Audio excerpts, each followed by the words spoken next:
perfeccionismo, eu tenho a impressão, assim, já de anos de contato, de diálogo e às vezes até de debate com pessoas que advogam essa ideia, o perfeccionismo me parece que leva a dois extremos.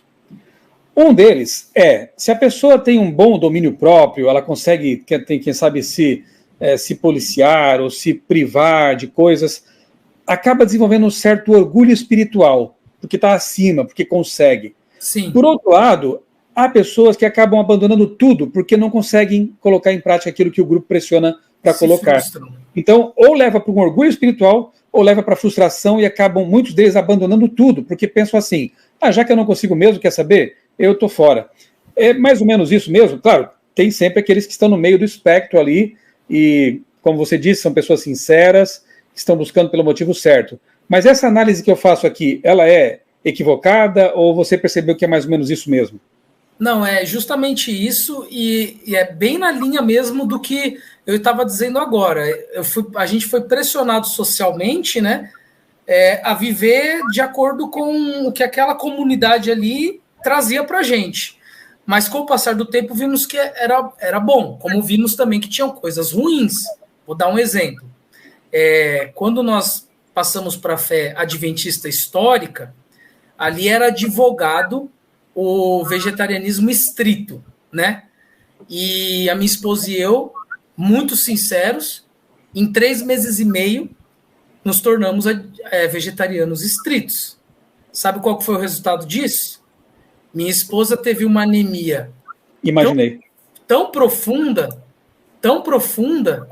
que até hoje ela tem que vigiar para que o nível dela, né, a anemia dela, não retorne. Ela luta contra isso constantemente, derivado do extremismo no qual, eu não vou dizer que foi imposto, tá, pastor? Porque a gente faz as nossas escolhas. Mas você pega 2 jovens que estão vindo do mundo, que conhecem uma coisa linda, e a fé, e Cristo e tal, e reforma de saúde, é tudo muito lindo. E a gente caiu de cabeça naquilo, então não vou dizer que nós fomos forçados, mas, né, a comunidade ali nos conduziu a isso, e ela teve uma anemia. Pastor, a Marina, minha esposa, a professora Marina, ela foi para 39 quilos, pastor. Uau. Peso de criança. A gente comprava roupa para ela em loja infantil, porque não encontrava roupa adulto para ela. No dia do batismo dela, no movimento dissidente, ela batizou com um vestido rosa infantil, porque ela estava com 39 quilos. Ela estava doente. E a gente, num extremismo tão grande, ali querendo cumprir a vontade de Deus, o que o grupo nos mostrava, que a gente não enxergava que aquilo estava fazendo mal para a gente. Eu sempre fui gordinho, né, pastor? E eu entrei no movimento com 109 quilos e em 6 meses eu estava com 70 quilos. Também com os níveis todos desregulados, de vitamina, disso, tudo, aquela coisa toda, né? Para mim até que foi bom, sabe? Mas para ela foi muito, muito ruim. É o zelo sem entendimento, né? Um zelo sem entendimento. E eu falo que tem muita gente que está entrando aí agora que vai se sentir pressionado a fazer mudanças radicais. Não faça. Vá devagar. O meu posicionamento é sempre esse, com calma. Pastor, eu jejuava tanto no movimento dissidente, justamente por essa questão que o senhor mencionou, por, sabe, querer ser mais santo, por acreditar que eu ia alcançar uma perfeição de caráter por meio das minhas obras, que eu jejuava um dia sim, um dia não. Eu comia um dia, 24 horas, fazia 2 refeições num dia, e no outro 24 horas de jejum. 2 refeições, 24 horas de jejum. Não raro, fazia jejuns de 48 a 72 horas. Não raro. Ou seja, quando dava na telha, 48 horas sem comer nada. 72 horas sem comer nada. Minha família, que conviveu muito comigo nesse período, preocupada, minha mãe, a mãe da Marina, nossa, eles estão loucos, eles estão radicais, né? A minha família já não sabia mais o que fazer, porque era tudo muito estranho para eles, né? Um cara que era muito carnívoro e de uma hora para outra passou por tudo isso daí.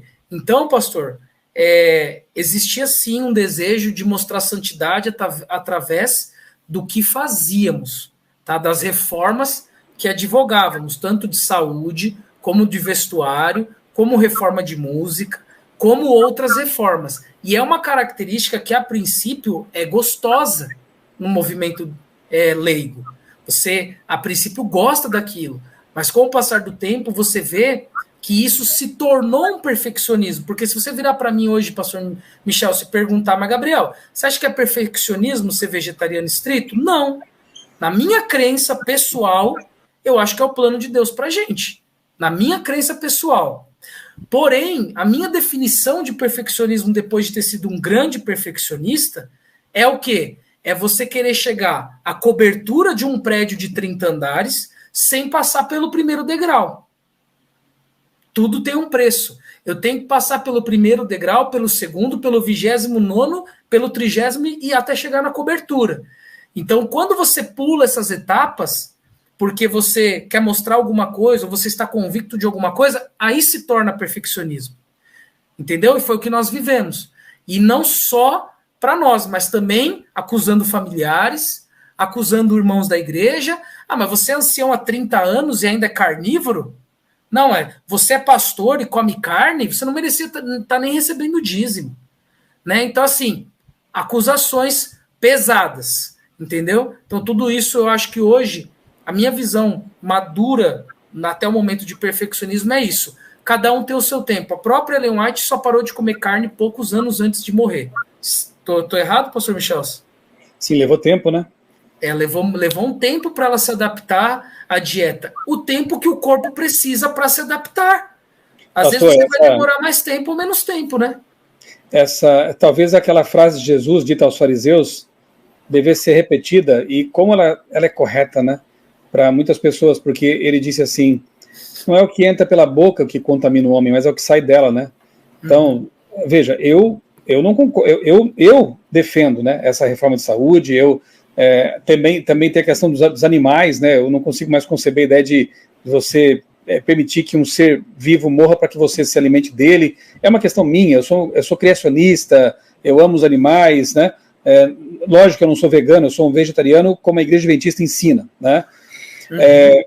Mas eu acho que é preferível você comer alguma coisa que não faz bem do que você falar coisas que não fazem bem. Do que você usar de maledicência, de fofoca, de crítica, de, quem sabe, deixar alguém para baixo porque ela não se sente mais tão santa quanto você.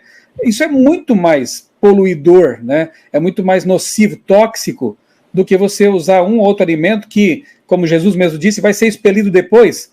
Agora, uma ideia que você coloca na mente de alguém, uma crítica, dificilmente vai ser expelida daqui e daqui do coração. Isso poderá ficar contaminando a vida de uma pessoa por muito tempo. Então, parece que nós esquecemos alguns ensinamentos de Jesus que são tão claros, né? E aplicamos aos fariseus, mas não nos enquadramos ali porque talvez nos sintamos melhores até do que eles. Pastor, o senhor está vendo aqui, está me vendo hoje, a gente se viu pessoalmente agora, semana passada, né? Hoje eu peso um pouco mais de 100 quilos. Em torno de 110 tal, não tenho vergonha de falar que continuo gordinho. Ou seja, praticamente o mesmo peso que eu entrei no movimento leigo é o peso que eu tenho hoje. Agora, eu cheguei a pesar 70 quilos. O que aconteceu? Se eu estou dizendo que eu continuo não comendo carne, não tomando refrigerante, enfim, faço atividade, exercício 3 vezes por semana, tomo água só de poço artesiano, tenho todo esse cuidado com a saúde. O que aconteceu? Por conta do excesso de jejum, o meu organismo desenvolveu uma síndrome metabólica quando eu batizei na igreja, e aí eu voltei não voltei a comer carne, mas voltei a consumir ovo e de vez em quando derivado do leite e tal. Isso criou uma explosão tão grande no meu organismo que eu estou passando por endócrino, tomando medicação para poder consertar o extremismo que eu vivi há 8, 9, 10, 11, 12, 13 anos atrás. Então, olha só, eu fui de um ritmo de vida, larguei tudo de uma hora para outra, passei 6 anos magro. Quando eu batizei na igreja e vi que o que eu vivia era um perfeccionismo, que eu estava me importando mais com a forma do que realmente com o espírito de tudo aquilo, passei a me alimentar normal, 3 refeições por dia, derivado ovo, um derivado do queijo, que hoje também quero muito voltar a não comer, né? Mas sem exagero, sabe? Bum! Explodiu, eu fui para 128 quilos. Aí fui passar no médico, o médico falou, cara, seu organismo está todo bagunçado por causa desse seu histórico. Você viveu a vida inteira comendo de um jeito, depois passou 6 anos como um xiita alimentar, né? E depois você voltou ao normal, mas seu corpo não entendeu. Então, assim, até hoje a Marina luta contra anemia, até hoje eu luto contra uma síndrome metabólica por conta dos excessos que nós consumimos, o excesso que nós tivemos no momento que entramos para o movimento leigo. Por isso que eu falo, pastor, tem que ir com calma. Tem assuntos que vai demorar uma vida para a gente compreender e implementar. A santificação é um processo que leva a vida inteira. Então não adianta fazer nada com pressa. Tome tempo, vá com calma. Minha esposa passou uma depressão de 4 anos, pastor Michelson.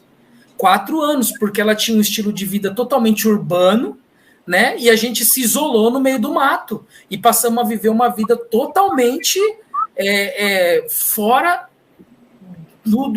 da realidade do mundo. Então, uma mulher que trabalhava, uma mulher urbana, que foi criada na cidade de São Paulo, de repente se vê no meio do mato ali, porque o Vida no Campo advogou isso. E eu ainda creio assim, ainda creio que nós temos esse... É bom que se diga isso, né? Que nós entendemos que o ideal de Deus é esse, obviamente. É esse, né? Mas não era o ideal para a forma gente. Como se faz, né? Sempre no momento. Essa questão. A forma e a motivação para fazer isso, né? E viver no campo real. Agora, fugir para se isolar, como é que fica o evangelismo? Como é que ficam outras coisas, né? Exatamente. E o tempo, né? Eu estava conversando com a Marina, a gente é sócio de um clube aqui, né? Em Limeira, e a gente estava no meio da natureza falando assim, nossa, amor, quantas vezes, né? Tentamos e fomos para sítio e aceitamos emprego até de caseiros, e Deus sempre bloqueando o nosso caminho para a gente não se isolar, né? Se fosse por mim hoje, pastor, eu moraria no meio do mato, tá? Essa é a minha vontade. Porém, mas agora Deus mandou você cuidar de ovelhas, né? Pois é, Deus me fez um chamado porque ele me vê mais útil no momento, morando, não sei, provavelmente em São José do Rio Preto, onde eu vou morar, numa cidade. E posso falar uma coisa para o senhor, pastor? Estou mais feliz morando hoje na cidade do que quando eu morava na roça. Mesmo sabendo que é o ideal de Deus, mas por não ser o momento, não se torna o ideal. Não sei se o senhor compreende muito bem o que eu estou falando. Deus tem um tempo para tudo. O tempo de cada um vai chegar. O ideal de Deus na sua vida vai chegar. Não tente apressar isso, porque apressar isso que é o perfeccionismo. Eu entendo perfeitamente, porque minha esposa e eu já fizemos alguns planos, já traçamos algumas metas, colocamos como sempre fazemos nas mãos de Deus, e Deus me disse, calma, eu tenho uma missão para você exatamente onde você está nesse momento, né? Fazendo o que você está fazendo. Então, eu aprendi a deixar a minha vida nas mãos de Deus, e Ele é que direciona. Ele fechou portas, mostrou caminhos, e a gente entendeu, opa, não é por aqui que temos que entrar. O importante é essa comunhão com Deus, para que Ele possa dirigir a sua vida e entender que Deus tem missão, tempo, forma diferentes para cada tipo de pessoa. O ideal? Sim, mas também há a direção de Deus específica na vida de cada um.